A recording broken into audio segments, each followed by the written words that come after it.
Le Conseil national des droits de l'homme a procédé au lancement officiel d'un projet qui devrait contribuer au renforcement du respect des droits de l'homme en Côte d'Ivoire. Le lancement officiel de ce projet a été organisé par le CNDH en collaboration avec l'Union européenne et l'Institut danois des droits de l'homme. Patricia Kwaku, Didier Nguessan. Sur une période de 2 ans, le Conseil national des droits de l'homme de Côte d'Ivoire va mettre en œuvre un projet dénommé « Appui à la promotion et à la protection des droits de l'homme en Côte d'Ivoire ». Ce projet est le résultat d'un partenariat avec l'Union européenne à travers l'Institut danois des droits de l'homme.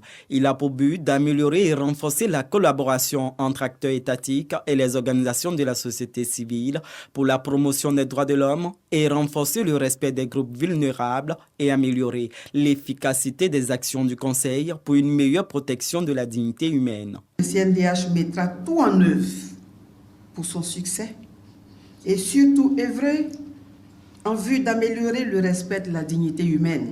Nous avons mis en œuvre des dispositifs adaptés, notamment pour le succès des activités qui seront menées sur le terrain. Ce projet vient de soutenir les efforts déjà consentis par des acteurs étatiques et non étatiques en Côte d'Ivoire en faveur du respect des droits de l'homme.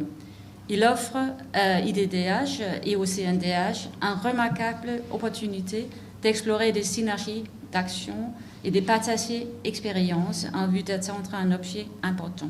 Partenaire depuis 1961, l'Union européenne œuvre aux côtés de la Côte d'Ivoire à soutenir la démocratie et les droits de l'homme. D'autre part, le cadre de mise en œuvre du Plan national des droits de l'homme, élaboré sur la base des recommandations des traités relatifs aux droits de l'homme et porté par le ministère de la Justice et des droits de l'homme, constitue une précieuse opportunité pour continuer les efforts de rendre la jouissance des droits fondamentaux plus efficace et inclusive. Financé à hauteur de 327,5 millions de francs CFA par l'Union européenne, le projet reçoit également l'appui technique de l'Institut danois des droits de l'homme.